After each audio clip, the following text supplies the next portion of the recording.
Hello বন্ধুরা, সবাই কেমন আছেন?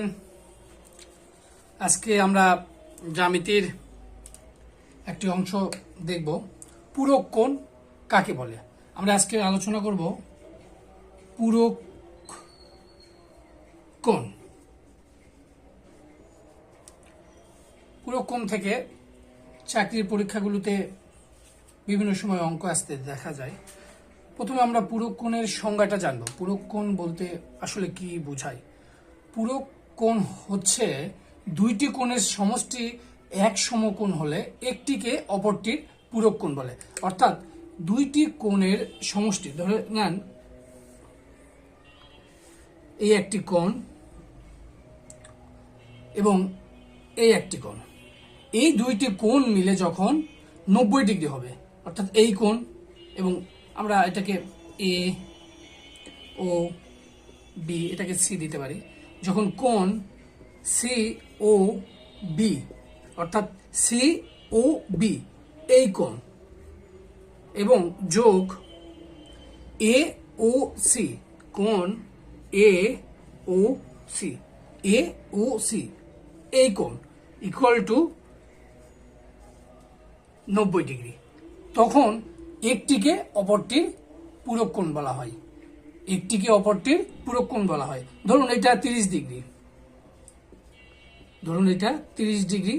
এটা যদি 30 ডিগ্রি কোণ হয়, তাহলে এটা কত ডিগ্রি কোণ হবে? আমরা মোট যেহেতু 90 degree minus 30 degree equal to 60 degree, তাহলে এটা 60 ডিগ্রি। 90, এগুলো আসলে আপনি সহজে মুখে মুখেই ক্যালকুলেশন করতে পারবেন। 60, 30, একটা যদি 50 হয় আর একটা কত হবে? 40। একটা যদি 20 হয়, অপরটা 70,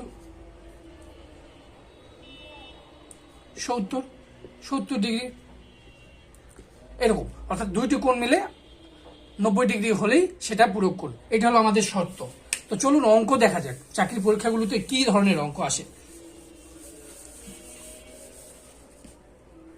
সাধারণত তৃতীয় শ্রেণী বা প্রাইমারি পরীক্ষাগুলোতে বা নিবন্ধনে এইরকম প্রশ্নগুলো আসে যে 30 ডিগ্রি কোণের পূরক কোণ কত? পূরক কোণ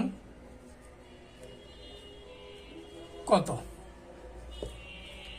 অপশন আপনার বিভিন্ন রকম মান থাকতে পারে, 60, 70, 40, 50। দেখুন, আমাদের পূরক কোণ হতে গেলে দুইটি কোণের মান যোগফল 90 ডিগ্রি হতে হবে। 30 অলরেডি আমাদের একটি কোণ আছে, তাহলে আর 70, তাহলে 30 যোগ 70 ইকুয়াল টু 100। আমাদের 90 ডিগ্রি থেকে বেশি, অর্থাৎ এটা হবে না। আমরা শেষেরটা পরীক্ষা করে দেখি। 50 যোগ, যেহেতু আমাদের 30 আগে থেকে আছেই, তাহলে দুইটা কোণ মিলে কত হয়? 80। আমাদের শর্ত কিন্তু কম হওয়া যাবে না, বেশি হওয়া যাবে না। 90 ডিগ্রি, এটা কিন্তু কম আছে 90 ডিগ্রি থেকে, সুতরাং এইটাও হবে না। তারপর আরেকটা দেখি, 30 যোগ 40, 70, এটাও আমাদের পূর্ণ করতেছে না, এটাও হবে না। তো চলুন আরেকটি দেখি, আরেকটি অপশান, 30, 60, 60 যোগ 30 ইকুয়াল টু 90। একমাত্র এই অপশানটি রাইট, অর্থাৎ এটি হচ্ছে 30 ডিগ্রির পূরক কোণ।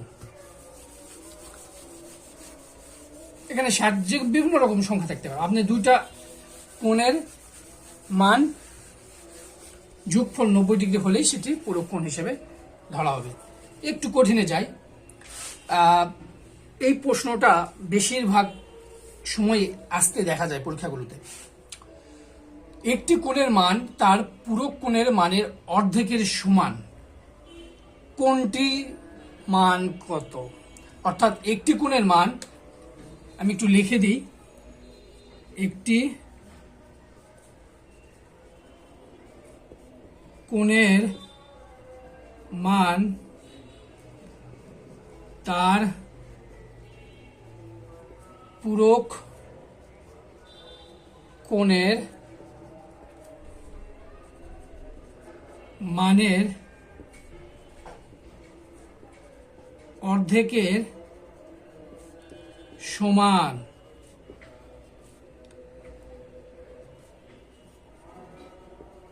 কোণটির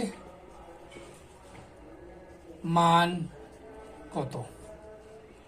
এই প্রশ্নটা আমরা অনেকেই পারি না। তো যেহেতু কোনো কোণ দেওয়া নেই, এখানে কোণের ডিগ্রি উল্লেখ করে দেওয়া নেই যে কত ডিগ্রি কোণ কত, যেহেতু এইগুলো দেখে আমরা আসলে একটু ভয় পেয়ে যাই। আসলে এটা কিভাবে বের করব? এটা আসলে খুবই সহজ, কারণ আমরা জানি পূরক কোণ সমান সমান 90 ডিগ্রি। এইটুকু জানলেই হবে, পূরক কোণ সমান সমান 90 ডিগ্রি। তো ধরি একটি কোণ সমাধান, এটা আমাদের সমাধান। ধরি একটি কোণ x ডিগ্রি,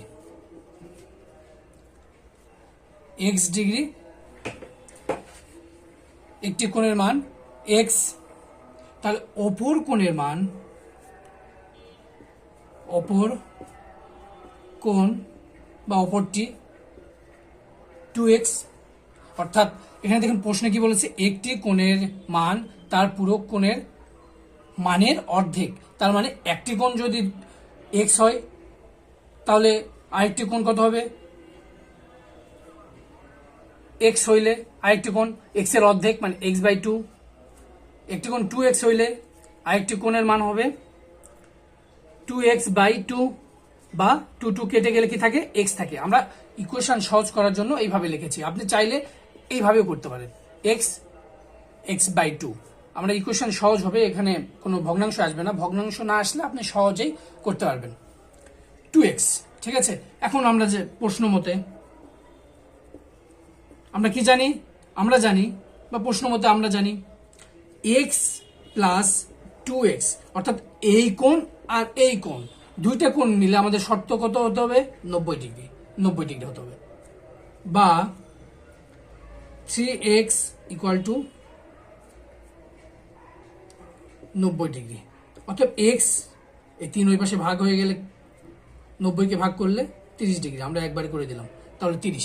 তাহলে x এর মান কত বেরোলো? 30 ডিগ্রি। এটা সমান সমান 30 ডিগ্রি।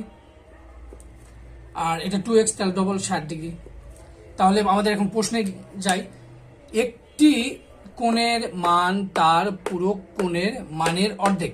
তাহলে একটি কোণ তার পূরক কোণের অর্ধেক, তাহলে ধরলাম একটি কোণ 30 ডিগ্রি, তার পূরক কোণ কত? 60 ডিগ্রি। 60 ডিগ্রি এর অর্ধেক, তাহলে এই কোণটা এর অর্ধেক হতে হবে। একটি কোণ 30, আরেকটি কোণ আমাদের বের হলো 60। এখন দেখতে হবে এই কোণের মান এই কোণের অর্ধেক হয়েছে কিনা। আমরা কি জানি? 30 60-এর অর্ধেক না? 30 60-এর 60-কে আমরা 2 দিয়ে ভাগ করলেই কি বেরোয়? 30 বেরোয়। সুতরাং 30 ডিগ্রি কোণের মানটি হচ্ছে উত্তর।